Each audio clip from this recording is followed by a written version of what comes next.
नमस्कार विद्यार्थियों, आज हम बीकॉम तीसरे भाग के छठवें सेमेस्टर के वित्तीय लेखांकन सब्जेक्ट के लेक्चर में यहाँ पे शामिल हुए हैं। यहाँ पे शुरू कर रहे हैं हम लोग। आज से पहले हम लोगों ने जितने भी लेक्चर किए हैं, देखे हैं, समझे हैं, उसके अंदर में हम लोगों ने जो हमारा सूत्रधारी कंपनी के खाते हैं उसके बारे में देखा और समझा है कि किस तरीके से उसके खातों के बारे में हम लोगों ने देखा कि बैलेंस शीट का प्रारूप क्या होता है, जिसको हमने कंसोलिडेटेड बैलेंस शीट बोला। उसके पहले हमने देखा कि किस तरीके से shares ratio, capital profit, revenue profit, minority interest और गुडविल निकाल सकते हैं। ये अब तक हम लोगों ने सिर्फ लिख के देखा है, हमने थ्योरेटिकली देखा जिसको हम लोग कहते हैं। हम लोगों ने उसको सॉल्व नहीं किया अभी तक। आज के इस लेक्चर से हम लोग उसकी शुरुआत करेंगे। पहली चीज। दूसरी चीज, ये जो प्रश्न आज मैंने आपको पढ़ाने वाला हूँ इस वीडियो लेक्चर में, इस प्रश्न के द्वारा हम लोग 4 मार्क का क्वेश्चन जो आपके यूनिवर्सिटी पेपर में आ सकता है, 8 मार्क का क्वेश्चन वो भी कवर कर लेंगे, वो भी इसके अंदर में शामिल हो जाएगा। इसके साथ में अगर आपको एमसीक्यू पैटर्न पे भी एग्जाम होती है तो उसके बारे में भी यहाँ से हमको कई चीजें समझ में आ जाएगी। तो काफी ध्यान पूर्वक हमको इसको समझना है कि किस तरीके से ये सब कैलकुलेशन होते हैं। वीडियो के साथ में जो नीचे लिंक दी गई है उसमें आपको प्रश्न मिल जाएगा, उत्तर अभी मैं यहाँ बनाऊंगा तो आपको समझ में आएगा कि उत्तर किस तरीके से। प्रश्न कहता है कि आपको ए लिमिटेड और बी लिमिटेड का एक बैलेंस शीट दिया गया है 31 मार्च 2006 का, और उसके अंदर में कुछ चीजें दी गई हैं। बैलेंस शीट के आखिरी में अगर आप देखेंगे असेट्स का कॉलम है, जहाँ पे असेट्स लिखी हुई है वहां पे लिखा हुआ है कि 3000 shares of B limited at cost 50,000 was acquired by, मतलब 3000 शेयर्स बी लिमिटेड के किसने खरीदे ऐसा समझ में आ रहा है, ए लिमिटेड ने खरीदे, इसलिए उसको असेट्स में इन्वेस्टमेंट करके बताया है। इसके बाद में नीचे क्या लिखा है कि ए लिमिटेड ने बी लिमिटेड को 1 अगस्त 2005 को एक्वायर कर लिया और हमको 3 चीजें उन्होंने निकालने के लिए कही है। पहला है कैपिटल प्रॉफिट, दूसरा है माइनॉरिटी इंटरेस्ट, तीसरा है गुडविल। बाकी की 2 चीजों के बारे में क्यों नहीं कहा है, क्योंकि शेयर्स रेशियो तो आपको निकालना ही पड़ेगा, उसके बिना बाकी चीजें हम कैलकुलेट नहीं कर सकते। रेवेन्यू प्रॉफिट अपने आप निकल ही जाता है, उसमें कुछ नहीं रहता, एक छोटा सा फॉर्मूला लगाना पड़ता है। तो उस तरीके से हम लोग शुरुआत करेंगे निकालने की। तो सबसे पहले हम लोग क्या देखेंगे कि बैलेंस शीट के लायबिलिटीज साइड में पहली चीज दी गई है share capital in shares of ₹10। इसका मतलब क्या हुआ कि जो 1 लाख रुपए हैं डिवाइड बाय 10 कर देंगे तो 10,000 शेयर्स ए लिमिटेड के, उसी तरीके से 40,000 शेयर्स बी लिमिटेड के, उसको भी अगर हम 10 से गुणाकार कर देते, भागाकार कर देते हैं तो हमको क्या पता चलता है कि 4,000 शेयर्स बी लिमिटेड के। बी लिमिटेड के कितने शेयर्स हैं, 4,000 शेयर्स हैं। 4,000 में से ए ने कितने लिए ले लिए, 3,000 शेयर्स ले लिए, और 1,000 शेयर्स किसके हो गए, अब माइनॉरिटी इंटरेस्ट के। समझ में आया? जो हम लोग ने इसके पूर्व के लेक्चर्स में समझने की कोशिश की थी वो यहाँ पे बताया हुआ है कि बी लिमिटेड के 4,000 शेयर्स हैं। इन 4,000 शेयर्स में से 3,000 शेयर्स किसके पास आ गए, ए के पास आ गए। तो अब वो क्या बन गई है, बी लिमिटेड एक ही सहायक बन गई, सब्सिडियरी बन गई। और उसी तरीके से 1,000 शेयर्स किसके पास है, 1,000 शेयर्स अभी भी माइनॉरिटी इंटरेस्ट या माइनॉरिटी होल्डर्स के पास है। ऐसा समझ में आ गया? मतलब क्या हो गया, हमारा रेशियो क्या बन जाएगा, 3,000 शेयर्स डिवाइडेड बाय 1,000 शेयर्स, 3,000 इस टू 1,000 कर देते हैं। इसी को हम लोगों ने लिख दिया 3:1 का रेशियो। शेयर्स रेशियो कैसा आ गया, 3:1 का। कैसे निकाला, 4,000 शेयर्स थे, 4,000 में से 3,000 एक के पास है तो 1,000 किसके पास गए, माइनॉरिटी के पास गए। तो हमारा रेशियो क्या हो गया, 3:1। या फिर अगर आपको लिखना है तो आप लोग इसको दूसरी तरीके से भी लिख सकते हैं। दूसरे तरीके से कैसे लिखेंगे, या फिर 3/4 और 1/4। ये दोनों तरीकों से हम लोग क्या कर सकते हैं, इस चीज को लिख सकते हैं। ज्यादातर हम लोग किस तरीके से लिखते हैं, 3:1 इस तरीके से हम लोग लिखेंगे। 3/4 या 1/4 हम लोग नहीं लिखते हैं। तो शेयर्स रेशियो मिल गया, 3:1 का हमारा शेयर्स रेशियो है। इसी के साथ अब हमको आगे बढ़ना है। दूसरी चीज हमको निकालनी पड़ती है कैपिटल प्रॉफिट। कैपिटल प्रॉफिट में हम लोगों ने अभी इसके पूर्व के लेक्चर में बात की थी जब हम कंसोलिडेटेड बैलेंस शीट बना रहे थे। कैपिटल प्रॉफिट में सबसे पहले क्या लेंगे, रिजर्व फंड लेंगे। किसका रिजर्व फंड लेंगे, सब्सिडेरी का। कितना दिया हुआ है रिजर्व फंड, 8,000 ले लीजिए, 8,000 रुपए। उसके बाद में प्रीवियस ईयर प्रॉफिट दिया हुआ है, profit and loss in bracket 1 अप्रैल 2005 कितना दिया हुआ है, 2,000 ले लीजिए, 2,000 ले लिया। अब उसके बाद में क्या दिया हुआ है, करंट ईयर प्रॉफिट दिया हुआ है। अब करंट ईयर प्रॉफिट लेना है, लेकिन यहीं पे सबसे बड़ा चीज है जो हमको कैलकुलेट करनी है, समझनी है कि करंट ईयर प्रॉफिट को 2 टुकड़ों में हमको विभाजित करना है। जैसे हमारा करंट ईयर प्रॉफिट है, कितना दिया है प्रश्न में, प्रश्न में करंट ईयर प्रॉफिट दिया गया 12,000। अब ये तो पूरे साल का प्रॉफिट हो गया, लेकिन आपकी कंपनी को, आपने जो ए लिमिटेड ने बी को खरीदा, वो कब खरीदा, 1 अगस्त को, 1 अगस्त को खरीदा। तो हम लोग अब यहाँ पे महीने लिख देते हैं, अप्रैल, मई, जून, जुलाई, 4 महीने जब आप लोगों ने प्री के हो गए, ठीक है। अब यहाँ पे विभाजित कर दिया हम लोगों ने, यहाँ पे आ गया अगस्त, फिर आ गया सितंबर, फिर आ गया अक्टूबर, नवंबर, दिसंबर, जनवरी, फरवरी और आखिरी आ गया मार्च। मतलब ये कौन सा पीरियड हो गया, पोस्ट पीरियड हो गया। मतलब इसका काम कहां पड़ेगा, हमको रेवेन्यू प्रॉफिट के कैलकुलेशन में पड़ेगा। तो वहां पे हमको इसको ख्याल में रखना है। और यहाँ इसका कहां पड़ेगा, इसका पड़ेगा कैपिटल में, इसका पड़ेगा रेवेन्यू में। ये दोनों का उसी तरफ यूज आएगा, उसी तरफ हमको काम है। तो कैपिटल के लिए कितने महीने हो गए, 4 महीने हो गए, और रेवेन्यू के लिए कितने महीने हो गए, 8 महीने हो गए। तो ये चीज का हमको यहाँ पे जरूरत पड़ेगी। तो करंट ईयर प्रॉफिट लेते वक्त हमको ख्याल रखना है कि हम लोग ब्रैकेट में पहले एडजस्टमेंट लिख ले कि हमने करंट ईयर प्रॉफिट निकाला कैसे। तो यहाँ पे मैं आपके लिए लिख देता हूँ, हमारा करंट ईयर का प्रॉफिट कितना था, 12,000 था। लेकिन हम लोग कैपिटल प्रॉफिट के लिए कितने महीने लेंगे, प्री के लेंगे, कितने महीने, 4 महीने। एक साल में 12 महीने होते हैं। इसका मतलब क्या हुआ, 12,000 multiplied by 4 divided by 12 is equals to कितना आ गया आपका करंट ईयर प्रॉफिट, 4,000 ले लीजिए। टोटल कर लीजिए, तीनों चीजों को आपस में जोड़ना, तीनों चीज को जोड़कर उसका उत्तर आ गया 14,000। ये आ गया क्या आपका कैपिटल प्रॉफिट। अब कैपिटल प्रॉफिट किस रेशियो में दोनों कंपनी को विभाजित करना है, किस रेशियो में देना है, 3:1 के रेशियो में। तो पहले लेते हैं share of A limited, share of A limited. कौन है ए लिमिटेड, आपकी होल्डिंग है। आप लोग अपने जानकारी के लिए ब्रैकेट में लिख सकते हैं, is equals to 14,000 into 3 divided by 4, 14,000 into 3 divided by 4, उत्तर मिल जाएगा 10,500 रुपए, 10,500। फिर आ जाएगा share of B limited, B limited फिर से लिख लेंगे 14,000 गुणिला 1 डिवाइडेड बाय 4, उत्तर मिल जाएगा 3,500 रुपए। कैसे, 3 कहां से लिया और 1 कहां से लिया, कि यहाँ पे 3:1 का रेशियो निकाला था। इसी को हम लोगों ने क्या बोला था, 3/4 1/4, उसी को हम लोगों ने यहाँ पे लिख लिया।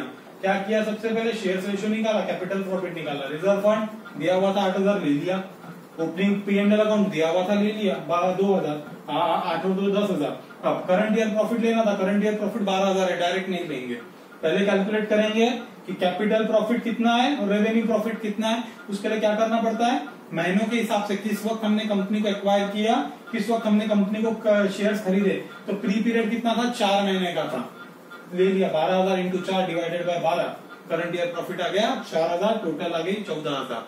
14,000 दोनों कंपनी का मुनाफा है, कैपिटल रेवेन्यू दोनों कंपनी का है, उसमें से हमको ए का अलग निकालना है, बी का अलग निकालना है। फॉर्मूला क्या किया, 14,000 गुणिला 3, क्योंकि हम लोग निकाल रहे थे ए का, डिवाइडेड बाय 4। उसी तरीके से बी का निकाल दिया, वो आ गया 3,500। ये हो गया आपका कैपिटल प्रॉफिट। ख्याल से ये नोट्स जो है उसको आप लिख लेंगे अपने पास में, ताकि ये ख्याल रहेगा आपको। यहाँ पे मैं रख नहीं पा रहा हूँ क्योंकि थोड़ा क्वेश्चन बड़ा है, पूरी चीजें नहीं लिख पाऊंगा बोर्ड के ऊपर में, इसलिए आप लोग अपने पास बराबर से लिख के रखेंगे, ताकि हर बार हमको कोई तरह की परेशानी ना हो जब हम लोग उसका उत्तर बनाते रहे। अब करंट ईयर प्रॉफिट कब फिर से लेंगे, क्योंकि रेवेन्यू प्रॉफिट का संबंध कैसे रहता है, करंट ईयर प्रॉफिट से रहता है। कितना था करंट ईयर प्रॉफिट हमारा, 12,000 गुणीला, अब रेवेन्यू के लिए निकालना है, मतलब कितने महीने बोला था हम लोगों ने, 8 महीने बोला था। 8 डिवाइडेड बाय 12, तो उत्तर कितना आएगा, 8,000। 8,000 ये आगे आपका क्या हुआ, करंट ईयर प्रॉफिट। फिर से ये तो ए के लिए दिए और बी के लिए दिए, मतलब ए का हिस्सा अलग निकालना है, बी का हिस्सा अलग निकालना है। चलिए अलग अलग हिस्से निकालते हैं दोनों के। Share of A limited, formula वही यूज करेंगे। अब क्या होगा, यहाँ पे 14 था, अब 14 की जगह क्या आ जाएगा, 8 आ जाएगा। 8,000 गुणीला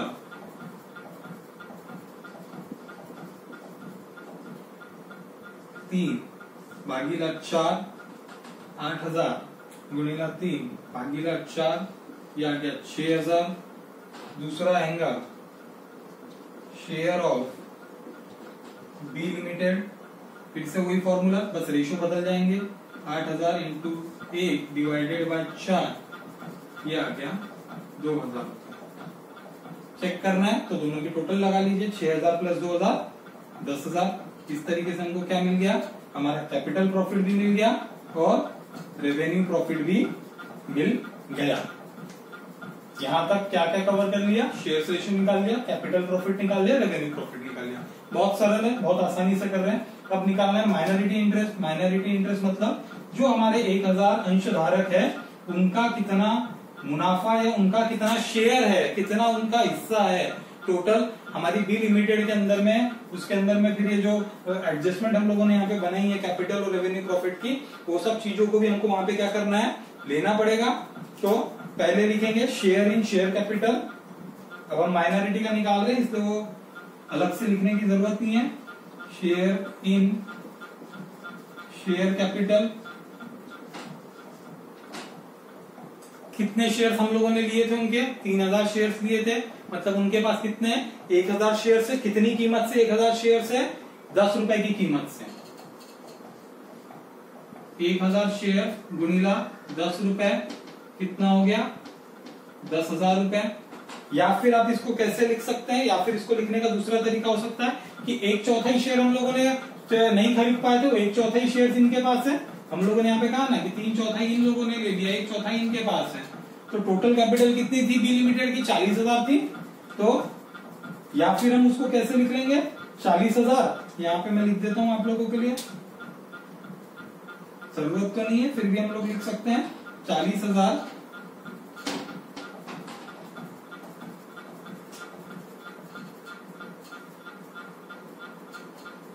40,000 इंटू 1/4 इंटू 1/4, दोनों का भी उत्तर एक ही आएगा, 10,000। 10,000 प्लस और क्या आएगा इसके साथ में, share in capital profit. Share in capital profit हमने यहां पे निकाला है, share in capital profit of B limited. B limited ही कौन है, माइनॉरिटी शेयर होल्डर है। 3,500 हम लोग यहाँ पे कैलकुलेशन के लिए लिख सकते हैं 14,000 इंटू 1/4 जो उनका रेशो है। तीसरी चीज क्या आएंगी, शेयर इन रेवेन्यू प्रॉफिट, वो भी हमने निकाल लिया था 2,000 रुपए।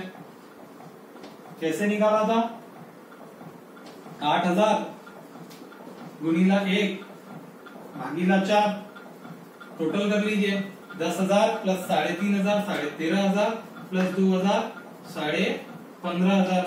ये क्या आ गया आपका, माइनॉरिटी इंटरेस्ट। माइनॉरिटी इंटरेस्ट ये हो गया आपका माइनॉरिटी इंटरेस्ट। अब क्या बचता है हमारा, पांचवा हिस्सा बचता है गुडविल, ख्याति। कितना एक्स्ट्रा पैसा दिया है वो निकालना है यहाँ पे गुडविल के माध्यम से। ठीक है, अब गुडविल निकालना है तो गुडविल के लिए हम लोगों ने क्या बोला था, हमने कितना पैसा दिया और कितना हमको उसके बदले में कुछ मिला है, वो सब प्लस माइनस करके निकालना पड़ता है। तो सबसे पहले क्या देखेंगे हम लोग कि हम लोगों ने कितने शेयर्स परचेस की, उसकी कॉस्ट क्या है। तो कॉस्ट ऑफ 3000 शेयर्स। एक काम करते हैं, इसको एक बार थोड़ा सा आप लोग नोट डाउन कर लीजिए, फिर से समझ में आ गया ये। अभी काम करेंगे, अब आगे इसको यहां से लिखते हैं ताकि आप बराबर से देख पाए, क्योंकि बहुत महत्वपूर्ण हिस्सा है। तो हम कैलकुलेट करेंगे गुडविल। गुडविल कैलकुलेट करने के लिए सबसे पहले हमको क्या लेना है, cost of capital of 3000 shares. हमने कितने शेयर्स खरीदे थे, बी लिमिटेड के 3000 शेयर्स खरीदे थे। तो 3000 शेयर्स के हमको क्या लेना पड़ेगा, कॉस्ट लेना पड़ेगा। सबसे पहले वो लिखेंगे, तो लिखिए cost of capital of 3000 shares held by A. 3000 into 10 नहीं कर पाएंगे, क्यों नहीं कर पाएंगे, क्योंकि हम लोगों ने शेयर्स कितने भाव से खरीदे हैं, 50,000 में 3000 शेयर्स खरीदे थे। इसमें से अब क्या कम करना है, face value of 3000 shares at the rate ₹10।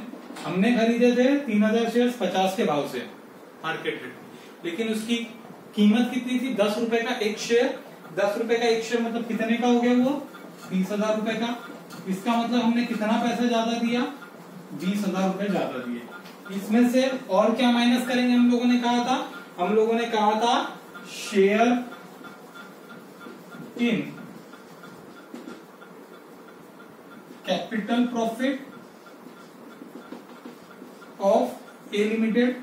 A limited का जो शेयर है कैपिटल प्रॉफिट में, वो हमको माइनस करना है। कितना था, 10,500 रुपए। मतलब और कितना ज्यादा पैसा दे दिया हम लोगों ने, 9,500 रुपए। ये 9,500 रुपए ज्यादा दिए हम लोगों ने, इसी को आप लोग क्या कहेंगे, गुडविल कह लेंगे। ये 9,500 ज्यादा दे दिया। अगर सपोज करते हैं हम लोग कि हम लोगों ने शेयर्स 30,000 में खरीदे रहते, 10,500 माइनस में आंसर आता, तो क्या बन जाता था हमारा, कैपिटल रिजर्व। तो कुछ इस तरीके से हम लोगों ने कैलकुलेट किया। शेयर रेशियो क्या था, 3:1, 3/4 और 1/4। उसका कैपिटल प्रॉफिट निकाला 14,000 का। 14,000 के दो हिस्से हुए, ए का हिस्सा गया कितना, 10,500, और बी का हिस्सा कितना गया, 3,500। उसके बाद निकाला रेवेन्यू प्रॉफिट। रेवेन्यू प्रॉफिट में फिर दो हिस्से हुए, पहले रेवेन्यू प्रॉफिट कितने का आया, 8,000। दो हिस्से में, ए के हिस्से में कितना गया, 6,000, और बी के हिस्से में कितना गया, 2,000। उसके बाद निकाला हम लोगों ने माइनॉरिटी इंटरेस्ट। माइनॉरिटी इंटरेस्ट का टोटल कितना गया, शेयर्स की value plus revenue profit plus capital profit of minority interest या बी लिमिटेड का टोटल वैल्यू गई उसकी 15,500। आखिर निकाला हम लोगों ने गुडविल, उसकी वैल्यू कितनी आ गई, 9,500। इस लेक्चर के लिए इतना ही। अगले लेक्चर में कुछ नए तरीके का कोई और प्रश्न देखेंगे। तब तक के लिए धन्यवाद।